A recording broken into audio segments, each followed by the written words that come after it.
नमस्कार, बहुत स्वागत है आपका न्यूज़ नेशन के डिजिटल प्लेटफॉर्म पर। मैं हूं आपके साथ ज्योति तनेजा भसीन, मेरे साथ मेरी सहयोगी खुशबू मनोरमा मिश्रा। खुशबू, जिस महाराष्ट्र की स्थिति के सस्पेंस की जो हम बात कर रहे थे, अब वो सस्पेंस लगभग खत्म हो चुका है। एकनाथ शिंदे, कार्यवाहक का जो चीफ मिनिस्टर है, उन्होंने कहा कि बीजेपी का सीएम मुझे मंजूर है। बिल्कुल। और इसी के साथ जो ऊहापोह की स्थिति एक तरह से आप कह सकते हैं पूरे महाराष्ट्र में चल रही थी, और इनफैक्ट हम भी सोच रहे थे कि क्या कुछ अलग हो जाएगा महाराष्ट्र में, लेकिन फिलहाल अब ऐसा लगता है ज्योति कि सब कुछ जैसा चल रहा है उस हिसाब से फडणवीस को जिम्मेदारी दी जाएगी, और साथ ही साथ अजीत पवार और एकनाथ शिंदे को कुछ अहम जिम्मेदारी मिल सकती है। लेकिन कल तक जो ऐसा लग रहा था कि एकनाथ शिंदे को हो सकता है कि मुख्यमंत्री पद के लिए वो आगे बढ़े, कुछ बवाल हो, लेकिन उन्होंने कल की पीसी में बहुत ही क्लियर कह दिया है कि वो जो महायुति है उनके साथ है, वो प्रधानमंत्री मोदी के साथ हैं। देखिए, एकनाथ शिंदे ने कहा जो प्रेस कॉन्फ्रेंस की कि मैंने प्रधानमंत्री नरेंद्र मोदी को फोन किया, उन्हें कहा कि कोई अड़चन नहीं है। 2.5 साल तक जब मैंने सरकार चलाई तो आप चट्टान की तरह खड़े रहे। मैंने हर फैसले का आपने समर्थन किया, पुरजोर सहयोग दिया। बीजेपी ने मुझे पुरजोर सहयोग दिया ऐसे वक्त में जब हम बहुत मुश्किल हालात में थे। इस बात का जिक्र किया। उन्होंने कहा कि मन में कोई अड़चन नहीं है, कोई मतभेद नहीं है, हम सब एनडीए का हिस्सा हैं। आप जो फैसला लेंगे वो हमें मंजूर होगा, और आज जो बैठक होने वाली है उसमें ये फैसला ले लिया जाएगा। बीजेपी की बैठक में जो फैसला लिया जाएगा मंजूर होगा। कोई स्पीड ब्रेकर नहीं है। उन्होंने कहा कोई स्पीड ब्रेकर नहीं है। पद की कोई लालसा भी नहीं, ये भी उन्होंने कहा। ये बहुत ही बड़ी बात है। उन्होंने ये भी कहा कि वो मुझे जो देंगे वो अच्छा ही देंगे। तो मतलब उम्मीद, देखिए इस लाइन में बहुत कुछ है। एक तरफ ये क्लियर हो गया है कि उनको पद की लालसा नहीं है, लेकिन दूसरी तरफ ये उम्मीद भी है कि जो होगा वो अच्छा ही होगा। इसी के साथ देखिए उन्होंने ये कहा कि मैं कभी अपने आप को मुख्यमंत्री नहीं समझता, मैंने हमेशा आम आदमी बनकर काम किया है, ये जनता की विजय है। जब ये बात उन्होंने कही है, और काम की बात, जैसा कि ज्योति हम कल भी जब इस टॉपिक पर डिस्कशन कर रहे थे, तो अक्सर मैंने ये देखा है पिछले कुछ समय में लगातार जो एकनाथ शिंदे हैं उन्होंने अपनी काम की बात हमेशा की है कि काम को जनता ने सराहा है, काम की बात की। और लाडकी बहन योजना को लगातार जो शिंदे गुट है उन्होंने इस तरह से बढ़ा के बताया कि हाँ ये एकनाथ शिंदे की योजना थी, और ये इस तरीके से सामने आई जो हमें इतनी बड़ी जीत हासिल हुई है। और साथ ही उन्होंने ये भी कहा कि कल की प्रेस कॉन्फ्रेंस का जिक्र इसलिए कर रहे हैं क्योंकि वो एक ऐसी प्रेस कॉन्फ्रेंस थी जिसने उस सस्पेंस से पर्दा हटाया कि जिसके लिए हम लगातार कह रहे थे कि महाराष्ट्र में क्या होगा, फैसला नहीं लिया जा रहा। देवेंद्र फडणवीस ने कहा कि देखिए अब शिंदे के इस बयान के बाद काफी सारी चीजें क्लियर हैं, अब कोई शक शुबा उसमें रह नहीं जाता है। और साथ ही शिंदे ने कहा कि जब मैं सीएम था तब लोगों को लगता था कि हमारे बीच का मुख्यमंत्री हो, तो जैसा कि खुशबू ने बताया कि घर हो, मंत्रालय हो, लोग आकर मिलते रहे।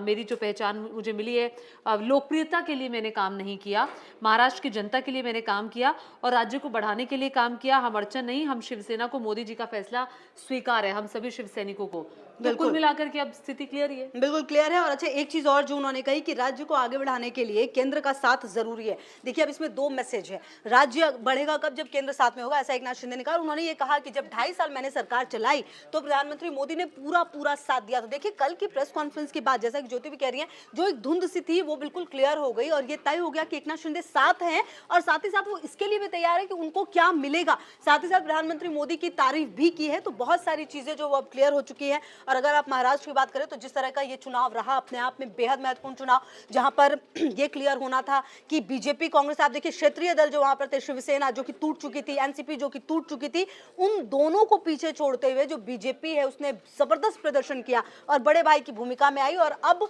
ये तय लगभग माना जा रहा है कि फडणवीस ही अगला चेहरा होंगे, जिन्होंने काफी ज्यादा काम भी किया है। वो संघ को भी साथ लेकर आए थे जो थे।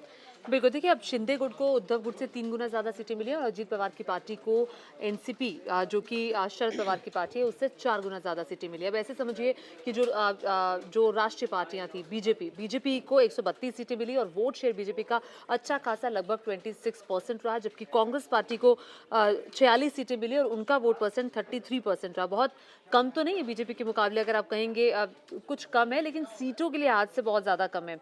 अब वहीं अगर आप नहीं, कांग्रेस का वोट शेयर माफ कीजिएगा 12% रहा है, जबकि बीजेपी का तो 26% रहा है। अब शिवसेना शिंदे गुट ने 57 सीटें जीती हैं, और जो शिवसेना का ही यूबीटी यानी कि उद्धव ठाकरे का गुट है, उन्होंने 20 सीटें जीती। और यहाँ पर भी वोट शेयर लगभग 3% का अंतर है, लेकिन सीटें शिंदे गुट ने ज्यादा निकाली हैं। एनसीपी गुट ने 41 सीटें जीती हैं, जबकि शरद पवार के गुट ने, एनसीपी अजीत गुट ने 41 जीती है, जबकि शरद पवार के गुट ने 10 सीटें ही जीती है। वोट शेयर के लिहाज से अगर आप इस पर नजर डालेंगी तो वोट शेयर के लिहाज से अजीत पवार की पार्टी को 9% वोट शेयर मिला, जबकि शरद पवार की पार्टी को 11.28% उनका वोट शेयर रहा, तो ये एनसीपी टूटने के बाद का पहला चुनाव था। वोट शेयर भले ही शरद पवार की एनसीपी का ज्यादा रहा हो, लेकिन सीटें निकालने में अजीत पवार कामयाब रहे हैं। तो ये कुल मिलाकर के बिल्कुल। इस बार के चुनावों की और इसी के साथ देखिए ये भी महाराष्ट्र के बारे में अगर हम बात करें तो आप ये भी समझिए आज का दिन बेहद महत्वपूर्ण हो सकता है। मतलब कल जैसे कि वो धुंध से कहते हैं ना, एक हम फिर भी ये कह रहे हैं ना कि लगभग तय हो गया है, लेकिन आज ये आप मान के चलिए कि आज सब कुछ क्लियर हो जाएगा, क्योंकि आज बड़ी मीटिंग बुलाई गई है जिसमें कि फडणवीस भी होंगे, अजीत पवार भी होंगे, एकनाथ शिंदे भी होंगे, और ये तय हो जाएगा कि किसे क्या जिम्मेदारी मिलनी है। देखिए क्योंकि जिस तरीके से ये चुनाव लड़ा गया महायुति की तरफ से भी, तो ऐसे में दोनों शिंदे गुट का भी और साथ ही साथ जो पवार है, अजीत पवार गुट, उनको भी ध्यान रखना होगा कि आप किसे क्या जिम्मेदारी दे रहे हैं, क्या विभाग किसे जाएगा। तो सब कुछ आज क्लियर हो जाएगा। और महाराष्ट्र की राजनीति में जो आप समझिए पिछले कुछ दिनों से लगातार थोड़ी सी जो हलचल है वो तेज थी, वो आज ये माना जाए शांत हो जाएगा। ज्योति, बिल्कुल शांत हो जाएगा और स्थिति लगभग क्लियर हो ही जाएगी। महाराष्ट्र की स्थिति और महाराष्ट्र के पूरे सिनेरियो में पिछले 5 साल में हमने काफ़ी तब्दीलियां देखी हैं, उथल पुथल की स्थिति देखी है। 2.5 साल पहले किस तरह से जद्दोजहद के बाद उद्धव ठाकरे मुख्यमंत्री बनते हैं, फिर 2.5 साल जब गुजर जाते हैं तो फिर शिंदे अलग हो जाते हैं, फिर शिंदे मुख्यमंत्री बन जाते हैं, तो महाविकास आघाड़ी के बाद महायुति आ जाती है। अब स्थिति और पिक्चर पूरी तरह से क्लियर है, और अब जो मुख्यमंत्री की स्थिति थी वो भी क्लियर हो जाएगी। तो अब कुछ ऐसा है नहीं बताने वाला कि क्या बस होगा, अब कौन जो बनेगा, एक चीज बीजेपी का ये देखना मुख्यमंत्री होगा, होगा, ये अब एक चीज ये देखना होगा कि अगर सरकार जैसे अब बन जाए बीजेपी की, तो उसके बाद सरकार को संभालना जो है वो भी एक अपने आप में चुनौती हो जाती है। और मुख्य मंत्रालय किसे मिलेंगे? बिल्कुल, हाँ, मंत्रालय किसे क्या मिलेंगे, किस तरह से बंटवारा होगा। और सबसे बड़ी बात ये कि ये जो महायुति बना है ये पूरी तरह से साथ रहे, ये भी देखना अपने आप में महत्वपूर्ण है। चलिए, इसी के साथ अभी हमारे इस डिजिटल लाइव के बुलेटिन में अभी के लिए इतना ही। आप देखते रहिए अपडेट्स के लिए न्यूज़ नेशन। ये महायुति को बहुत बड़ी सफलता मिली है, और उसमें एकनाथ शिंदे, देवेंद्र फडणवीस और अजीत पवार जी का योगदान तो ही है, लेकिन माननीय नरेंद्र मोदी साहब ने, अमित शाह साहब ने, जेपी नड्डा साहब ने बहुत सारी सभाएं ली, और इसीलिए मतलब विकास के मुद्दे पर हम ये चुनाव लड़े थे, इसीलिए हमको बड़ी सफलता मिली है। लेकिन अभी डेडलॉक जो है अभी मतलब खड़ा हुआ है। एकनाथ शिंदे साहब को जब मैसेज गया कि बीजेपी का हाईकमांड ने देवेंद्र फडणवीस जी को मुख्यमंत्री बनाने का तय किया है, तो माननीय एकनाथ शिंदे साहब का नाराज हो गए हैं, तो उनका नाराज होना हम समझ सकते हैं।